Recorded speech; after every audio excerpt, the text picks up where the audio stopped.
నెబుకద్నెజరు కలగంటం, ఆ కళ మర్చిపోవడం మనకు తెలుసు. కళ మర్చిపోయినప్పుడు రాళ్ళందరూ చెంపలేమని రాళ్ళు చెప్పడం తెలుసు. అప్పుడు దానియేలు తన స్నేహితులు దానియేలు కొంచెం సమయం అడిగి తన ఇంటికి వెళ్ళి స్నేహితులు కలిసి ప్రార్థిస్తున్నప్పుడు కళ మనమాని బయటకు వస్తాడు కదండి. అయితే ఆ కళ చెప్పాడు. చెప్పిన తర్వాత రాజు ఈ దేవుడు సముద్రం చెప్పి గణపరచు రాజే అదే ప్రకారం మన బంగారు విగ్రహాన్ని చేయించి నిలబెట్టాడుగా మనం చూస్తాం. అయితే ఆ విగ్రహానికి ఎవరైతే ఈ సకల వాయిద్యాలు వాయించినప్పుడు ఆ బంగారు ప్రతిమకు ఎవరో నమస్కరించిన వారు మనుషుల అగ్నిగుణంలో పడవేయబడ్డారు రాజు చెప్పడం జరిగింది. అయితే ఇక్కడ చూసినట్లయితే ముగ్గురు యవనస్తులు శద్రకు, మిషకు, అబేద్నెగోటువంటి వారు రాజుతో మాట్లాడుతున్న తీరు చూస్తే నెబుకద్నెజరు అంటున్నారు. ఇక్కడ ఏం చెబుతున్నారంటే అక్కడ ఉన్నటువంటి వాళ్ళు ఇతని మీద కంప్లైంట్ ఇస్తారు. అటువంటి అప్పుడు వీళ్ళు ఏమి దొరకకుండా ఏం చెబుతారంటే నిజమేనా వాళ్ళు చెప్పింది, నేను నిలబెట్టిన బంగారు ప్రతిమకు నువ్వు మరి నమస్కరించట్లేదని తెలిసింది నిజమేనా, మీరు నమస్కరిస్తే సరే లేకపోతే అగ్నిలో పడవేస్తాను చెప్తే వాడు ప్రత్యుత్తరం చూస్తుంటే చాలా చాలా రోషంగా ఉందన్నమాట. ఏం చదువుతారు ఇక్కడ, ఏం చదువుతారంటే ఈ రాజుతో ఇలా చెప్పింది, నెబుకద్నెజరు ఇందు గురించి నీకు ప్రత్యుత్తరం చింత కూడా మాకు లేదు. అంటే వారి ప్రాణాలను సైతం వాళ్ళు ప్రణంగా కడతానికి తెగించారు. వాళ్ళ భక్తి విషయం రాసి పడ్డ నాకు బాగా తెలిసిన వాక్యం రోమిలకు రాసిన 12వ అధ్యాయంలో దేవుడు ఒక చక్కని మాట ఉంది అక్కడ. ఏమనంటే ఉత్తమము అనుకూలం అదేనా ఫస్ట్ నుంచి రోమ 12. కాబట్టి సహోదరులారా పరిశుద్ధమును దేవునికి అనుకూలమైన సజీవ యాగముగా మీ శరీరానికి సమర్పించుకోమని దేవుని వాక్యంలో మరి భద్రాకుని పౌరు భక్తులు రోమిలకు రాసిన పత్రికకి రోమ సంఘాన్ని తెలియజేస్తుంది.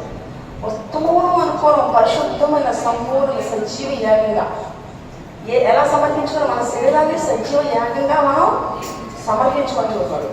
ఇక్కడ నిజంగా సజీవ యాగంగా దేహం దేవుడి ఆలయం కదా, దేవుడు తప్ప మరి మీకు దేనికి నమస్కరించుకోడు. కాబట్టి వాడు ప్రాణం అగ్నిగుండం వేస్తాడని తెలిసినా కదా మనం చిన్న సమస్య వస్తే భయపడిపోయి మాట్లాడేస్తాం. చిన్న చిన్న అబద్ధాలు మనుషులు భయపడి చిన్నటువంటి పాపాలు చురువుగా చిక్కుడు పాపలు ఎన్నో చేస్తాం.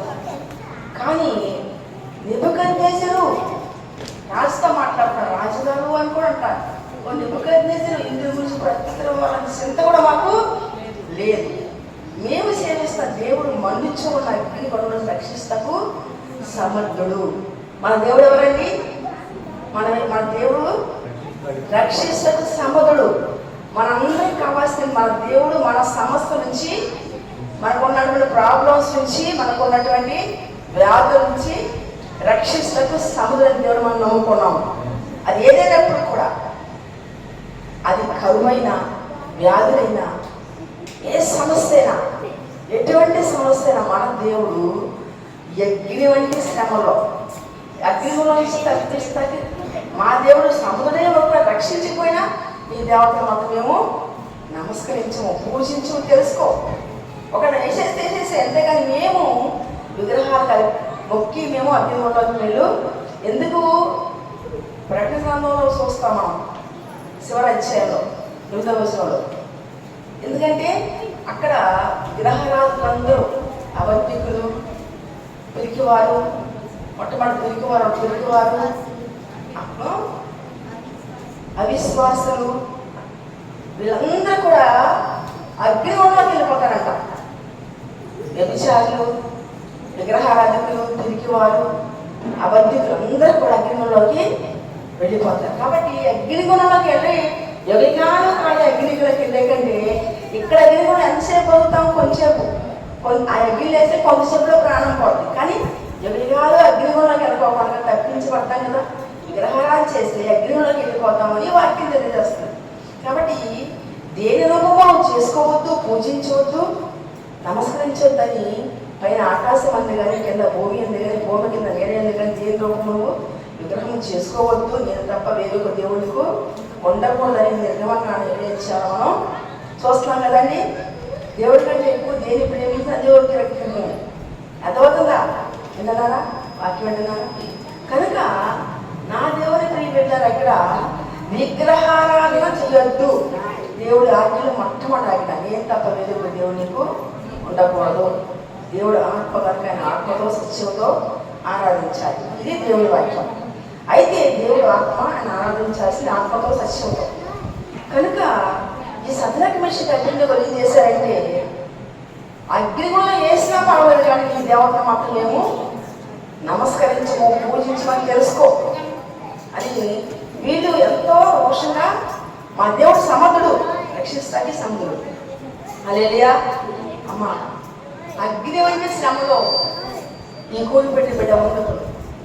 ఇంచుమించు అందరం కూడా ఏదో ఒక అగ్ని వంటి శ్రమలోనే ఉన్నాం. అయినప్పుడు కూడా ప్రభు ఏం చెబుతున్నాడు? ప్రభు ఏం చెబుతున్నాడంటే మొదటి పేతురు 1:7 చదవండి. మొదటి పేతురు 1:7. నశించిపోయే సువర్ణము అగ్ని పరీక్షకు, అగ్ని పరీక్ష వల్ల ఏమవుతుందంట సువర్ణము? చెప్పండి అమ్మా, అందరు చెప్పాలి. అగ్ని పరీక్షకు ఏమవుతుంది? నశించిపోయే సువర్ణమే, బంగారం నశించిపోయింది. అగ్ని పరీక్ష వల్ల ఏమవుతుంది? శుద్ధపరచబడుతుంది, శుద్ధి అవుతుంది. అగ్ని వేసి బంగారం కాల్చకుండా నీ ఒంటి మీద నగ కూడా అది రాదు, అది మెరుగవదు, అది వస్తువు అవదు. అది వంచాలి, కాల్చాలి, మళ్ళీ తీసేయాలి. నశించిపోయే సువర్ణ అగ్ని పరీక్ష వల్ల శుద్ధపరచబడుతుంది కదా. దానికంటే అమూల్యమైన ఈ విశ్వాసము ఈ శోధన చేత పరీక్షకు నిలిచింది.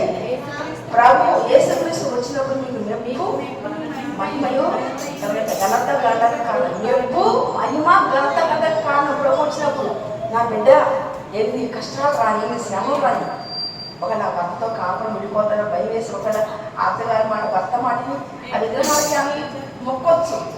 కానీ కాపురం బాగుంటుంది. కానీ ఎవరినాలు పరలోక భర్తకి దూరం అయిపోతే ఈ లోక భర్త ఎంతకాలం రక్షిస్తాడు, ఎంతకాలం పోషిస్తాడు, ఎంతకాలం మనతో ఉంటాడు? ఎవరికాలం ఉండి అసలు ఈయన భర్తని ఆమె విడిచిపెట్టాలేయా. కాబట్టి నా దేవుడు రక్షిస్తాడు సమర్థుడు, నా కుటుంబాన్ని కడతాడు సమర్థుడు, సమర్థుడు నా దేవుడు. కానీ ఒకవేళ రక్షించకపోయినా కట్టినా నా దేవుని రాజ్యం నాకు మొట్టమొదటి కావాలి అని బిడ్డ గట్టి తీర్మానంతో నిలబడింది. దేవుని స్తోత్రం, హల్లెలూయా. అలాగే మనం కూడా కొన్ని వ్యాధుల వల్ల, కొన్ని సమస్యల వల్ల, కొన్ని ఆర్థిక ఇబ్బందుల వల్ల రకరకాలుగా మనం కూడా నా దేవుడు రక్షిస్తాకి నాకు సహాయం చేయడానికి సమర్థుడు. ఒకవేళ సహాయం చేయకపోయినా కానీ, ఒకవేళ నా దేవుడు నన్ను కాపాడకపోయినా కానీ నేను నా దేవుని రాజ్యంలో ఉంటానే కానీ నేను మాత్రం శుద్ధి అని నా ప్రభు వచ్చినప్పుడు నేను మెప్పు పొందుకుంటాను, మహిమ పొందుకుంటాను, గంధ పొందుకుంటాను చెప్పి అతి దృఢమైన విశ్వాసంతో మనం ఉందముగాక. ఆమేన్, హల్లెలూయా. మన దేవుడు సమర్థుడు, మన దేవుడు శక్తివంతుడు, హల్లెలూయా. మనం ఆరాధించే దేవుడు, మనం నమ్ముకున్న దేవుడు మనం అగ్ని వంటి శ్రమలు వచ్చి విడిపించడానికి, రక్షిస్తాకి, ఏదైనా చేయడానికి మన దేవుడు సమస్తం వ్యాధి నుంచి విడిపించగలడు, ఉద్యోగాలు ఇవ్వగలడు, కుటుంబాలు కట్టగలడు, వివాహాలు జరిగించగలడు, అమ్మ ఆరోగ్యాన్ని ఇవ్వగలడు. ఆయన పొందే దెబ్బలు మనకి స్వస్థత ఏమైనా చేయగలవాడు, రక్షిస్తాయి మన దేవుడు సమర్థుడు. దేవుడు మనం నమ్ముకున్నాం. హల్లెలూయా. శద్రక మేషక్ అబేద్నెగోలు చెప్పిన జవాబుని తీసుకెళ్ళి ఏం చేశారు? రాజు కోపం వచ్చింది. రాజుకి కోపం వచ్చి ఏం చేశాడు?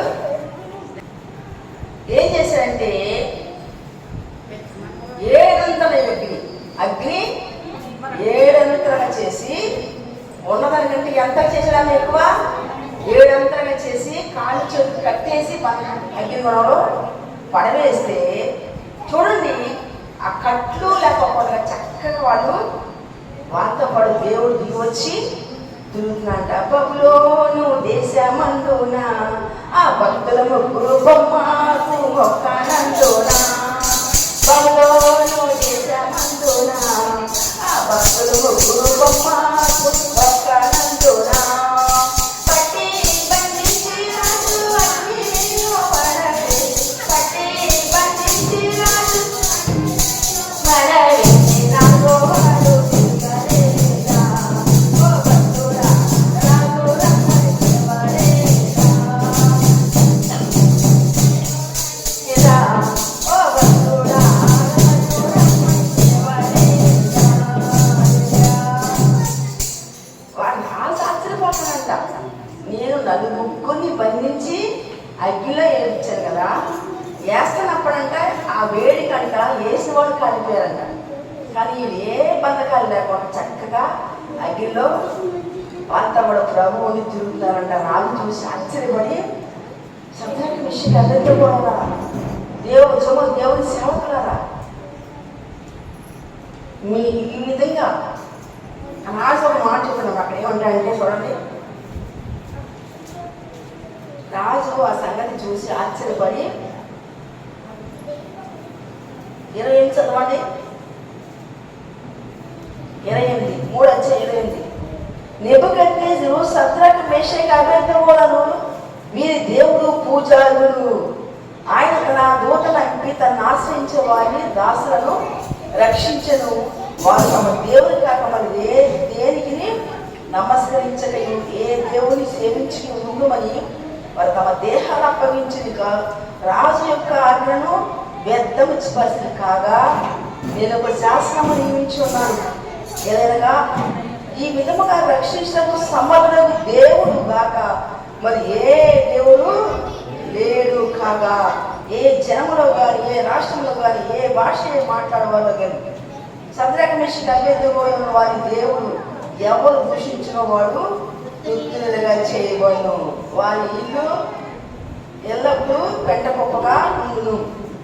హల్లెలూయా, నేను స్తోత్రం. ఇలాగా ఏ రాజు అయితే ఎవరు రక్షిత నా చేతిలో నుంచి అని చెప్పినట్టు ఏ రాజు చెప్పాడు అదే రాజు మీరు విశ్వాసంగా అగ్గిలో వెళ్ళిపోతాగమ్మా.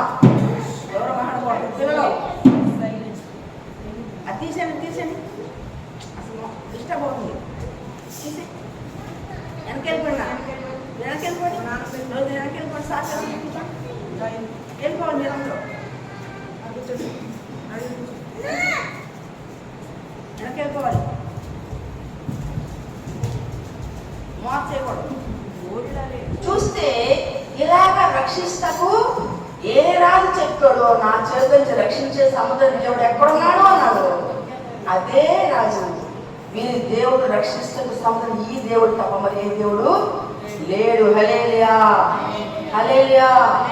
నిజంగా తమ భక్తి విషయం రాజీ పడకుండా ఎవరైతే చేస్తారో వాళ్ళను చిన్న విషయాలకి వ్యసనపడిపోతూ సనుక్కుంటూ కుంగిపోతూ బాధపడుతూ కలవరపడుతూ ఉన్నటువంటి వారి విషయంలో కాదు, కానీ సావైనా బ్రతికైనా బ్రతుకుట పిలిస్తే సావతి రామ్మ ఎవరు నిలబడతారు దేవుడి కొరకు, అటువంటి వారి విషయం దేవుడు నిలబడతాడు. దిగి వస్తాడు, అగ్గిలోకి దిగి వచ్చాడు దేవుడు. ఏ రాజు చెప్పాడో ఈ విధంగా నా చేతితో రక్షించే సముద్రం దేవుడు ఎక్కడని చెప్పాడు ఆ రాజే వీరి దేవుడు తప్ప, ఇలాగ రక్షించే సముద్రం ఈ దేవుడు తప్ప, శద్రకు మేషకు అబేద్నెగోలు మీరు దేవుడు తప్ప మరి ఏ దేవుడు లేడని చెప్పాడు. ప్రైజ్ ది లార్డ్, హల్లెలూయా. మన దేవుడు రక్షిస్తాకి సమర్థుడు. అగ్ని వంటి శ్రమల్లో నిన్ను నన్ను రక్షిస్తాకి మన దేవుడు సమర్థుడు. ఎప్పుడంటే మనం శుద్ధి అవ్వాలి. అగ్ని వంటి శ్రమల్లో మనం పుట్టవేయబడినప్పుడు ఏమవ్వాలి? మనము శుద్ధి అవ్వాలి, మనం మలినం అవ్వాలి. మన మాటల్లో, మన చూపుల్లో, మన క్రియల్లో, మన ఆలోచనలో దోషమంతా తొలగిపోవాలి, కాలిపోవాలి. హల్లెలూయా. ఈ శ్రమల్లో మన విశ్వాసం శుద్ధి అవ్వాలి, మనలో మాలిన్యము కరిగిపోవాలి. హల్లెలూయా. మనకు వచ్చే శ్రమలు అందరికీ రావండి. నిజంగా భక్తి చేసే వారికి అగ్ని వంటి శ్రమ తప్పక వస్తాయమ్మా. నీకే కష్టం వచ్చినా, నీకే పరీక్ష వచ్చినా కానీ దాని విషయంలో కలవరపడద్దు. కానీ రక్షిస్తాడు నా దేవుడు సమర్థుడు. ఒక్కటి రక్షించకపోయినా, విడిపించకపోయినా నా దేవుడు ఉంటే నాకు చాలని ఎవరుంటారో ఆ దేవుడు విడిచిపెట్టి దేవుడు మాత్రం కాదు. శుద్ధి అవ్వాలి. మన శ్రమలో మనలో మాలిన్యము తొలగిపోవాలి. కానీ మనలో సనుగుడు గొడుగులు రానేకూడదు. మనలో విశ్వాసం శుద్ధి అవ్వాలి.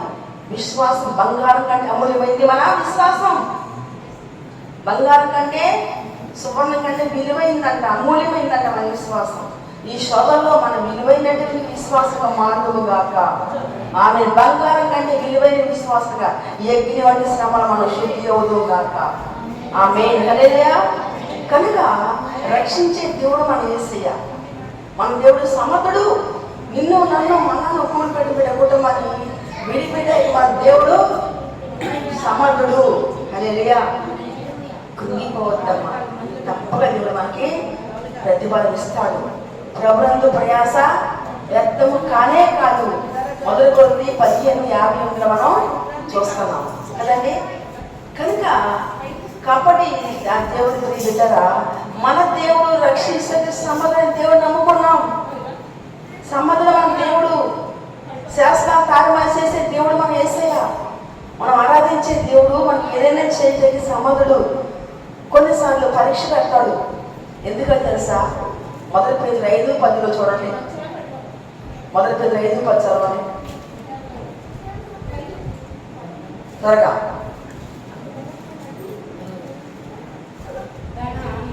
తన నిత్య మహిమకు క్రీస్తునందు మిమ్మల్ని పిలిచిన సర్వ కృపానిధి దేవుడు కొంచెం కాలం మీరు శ్రమపడ్డ పిమ్మట తానే మిమ్మలను పూర్ణంగా చేసి స్థిరపరిచి బలపరచు.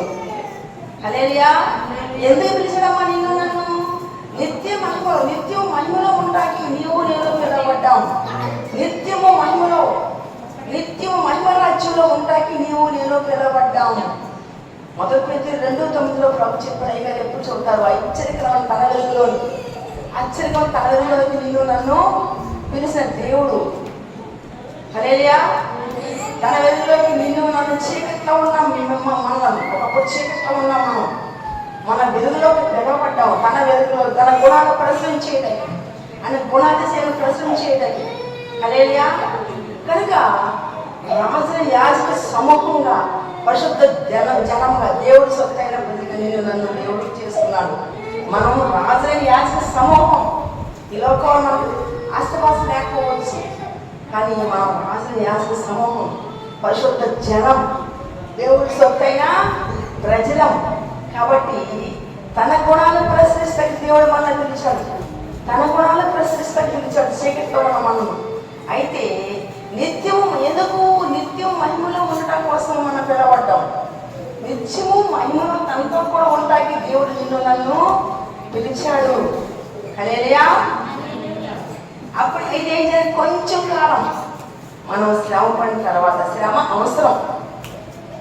హల్లెలూయా. కొంచెం కాలం శ్రమ పడినాక తానే మిమ్మల్ని పూర్తిగా చేసి స్థిరపరిచి బలపరచని చెప్పి వాక్యం తెలియజేస్తుంది. దేవుని స్తోత్రం. హల్లెలూయా.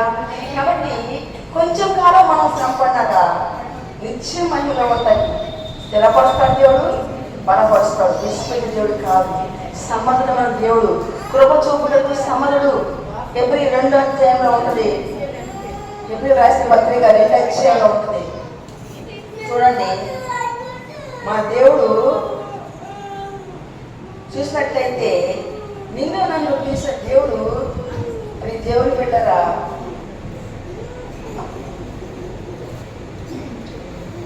2:18 తాను శోధించబడి శ్రమ పొందిన కనుక శోధించబడే వారికి సహాయం చేయగలవాడై ఉన్నాడు. హల్లెలూయా. ఆయన శోధించబడి శ్రమ పొందను కనుక శోధించబడతా నీకు నాకు సహాయం చేయడానికి సమర్థుడు. హల్లెలూయా. సహాయం చేయగలవాడు. ఆయన శోధించబడ్డాడు సాతానుతో, మనుషులతో. అవునా కాదా? యేసుప్రభుని శోధించదమ్మా? ఏమా చెప్పండి. యేసుప్రభు దేవుడే కదా, ఆయన్ని శోధించబడ్డాడు.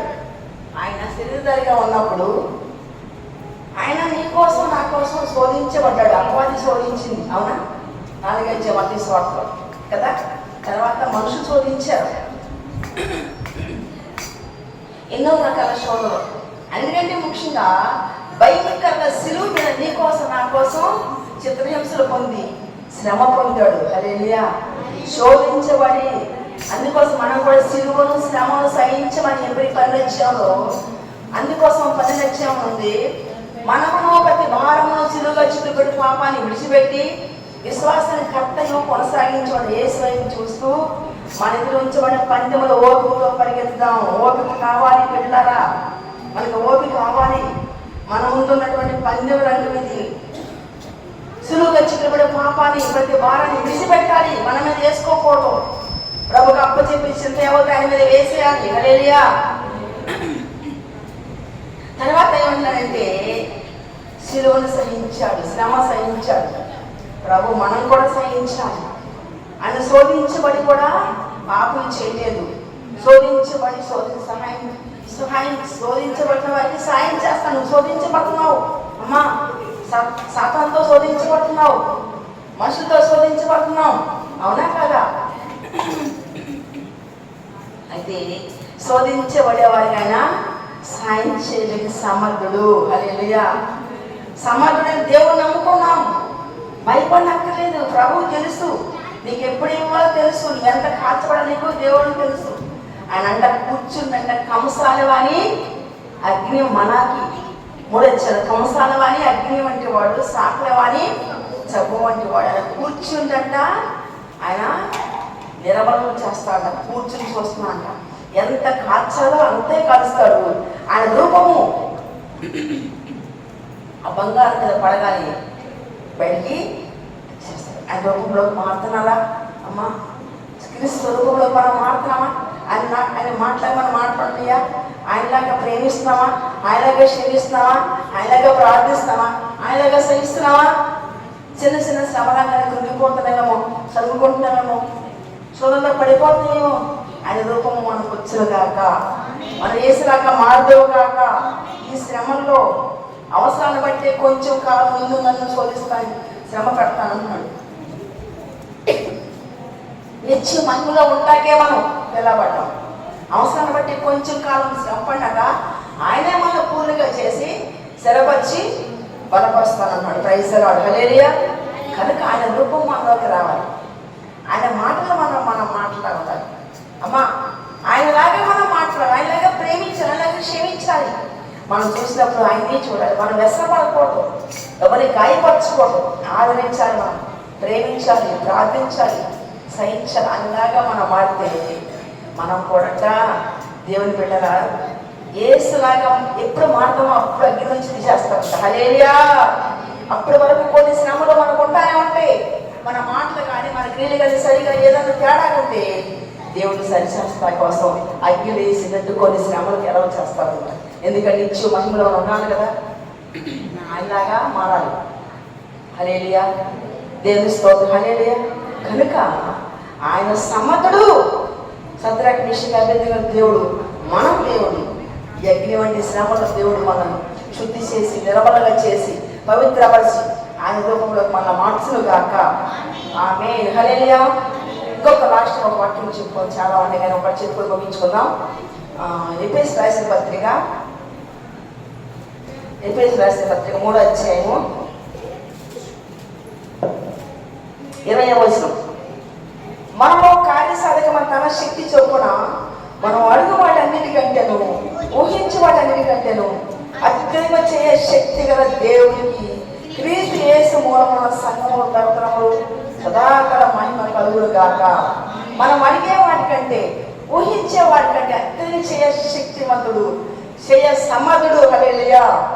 మనం ఏం అడుగుతున్నామో, ప్రైజ్ ది లార్డ్. హల్లెలూయా. మనం ఏం అడుగుతున్నాం వాటన్నిటికంటే అత్యధిక చేయడానికి మన దేవుడు సమర్థుడు. అడుగు వాటికంటే అంటే అడగాలి, ఊహించుకోవాలి, అడగాలి. నువ్వు అడిగేవనుకో ఇది జరుగుతుంది, ఇలా అవుతుంది, నా కుటుంబం కట్టబడుతుంది, నా కుటుంబం అందులోకి వస్తున్నాం, భార్య భర్త సంతోషపడుతున్నాం. అడగాలి, దాన్ని మనం ఊహించుకోవాలంట. అడుగు వాటికంటే ఊహించే వాటికంటే అత్యధిక చేయడానికి మన దేవుడు సమర్థుడు, శక్తివంతుడు. హల్లెలూయా. అటువంటి దేవుని మనం ఆరాధిస్తున్నాము. మనం అడగమంటున్నాడు, అడుగుడి మీకు ఇవ్వబడును, అడుగు ప్రతి ఆడ పొందుకుంటాడు. మీరు చెడ్డవారిని మీ పిల్లలు మంచిగా ఎరిగి ఉన్నారే, అంతకంటే నిశ్చయంగా మీ పరలోక తండ్రి మీకు మంచి ఇచ్చును. హల్లెలూయా. కనుక అడగాలి, ఊహించాలి. అడిగిన దాన్ని ఎలాగా బిడ్డల విషయంలో కానీ ఏ విషయం కానీ అనుకుంటా మనం సంతోషంగా ఉంటాం, మన బిడ్డ సంతోషంగా ఉంటాం. అది దేవునితో మనకుంట మంటిగట్టుగా ఉంటాం. దేవుని రాజ్యాన్ని గురించి అడగాలి, ఊహించాలి. అడుగు వాటికంటే ఊహించు వాటికంటే అత్యధికంగా చేయటం మన దేవుడు శక్తివంతుడు, సమర్థుడు. హల్లెలూయా. ఆయనకే మన ద్వారా మహిమ కలుగును గాక. మనం అడుగుని పొందుకుందాము గాక. అడిగి ఊహించిన వాటికంటే అత్యధికమైన మేలు మనందరం పొందుకుందాము గాక. ఆమేన్. ప్రతి బిడ్డ మందిలో వచ్చి ప్రతి బిడ్డ కూడా ఈ 2 ప్రార్థన పుస్తకం రాయబడిన ప్రతి అంశాలకి ప్రార్థన ఏర్పాటు చేసిన బిడ్డ కుటుంబానికి, దైవజనునికి, సంఘానికి, ప్రతి ఒక్కరికి అడుగు వాటికంటే ఊహించే వాటికంటే అత్యధిక దేవుడు తన కార్యము జరిగించను గాక. శక్తి గల దేవుడికి మహిమ కలుగును గాక. మన ద్వారా తరతరములకు ఆయనకే మహిమ కలుగును గాక. భక్తులందరూ అడిగారు, ఊహించారు, పొందుకున్నారు. ఇప్పటికీ మహిమ వస్తుంది వారి ద్వారా. విశ్వాసం కాపాడుకున్నారు. సింహాల బోర్డు వేస్తున్న ప్రార్థన దానియేలు మానలేదు. అగ్ని వేస్తున్న సదరక్ మేషక్ అబేద్నెగోలు తన దేహాల సజీవంగా సమర్పించారు. దేవుడు దిగి వచ్చాడు. హల్లెలూయా. కనుక గొప్ప దేవుడిని మనం నమ్ముకున్నాం. కృప చూపుట్లో సమధుడు, నీ పట్ల నా పట్ల ఆయన కృప చూపుటలో, రక్షించడంలో, ఆలోచించడంలో, కుటుంబాన్ని కట్టడంలో ఏదైనా చేయడానికి మన దేవుడు సమధుడు. మనకు న్యాయం చేయడానికి దేవుడు న్యాయకర్త, సమధుడు. కనుక అటు సమధుడు దేవుడు నమ్ముకున్నాం. దేవుడికి వాక్యాన్ని దీవించి అటు కార్యం దేవుడు జరిగించు గాక. ఆమేన్.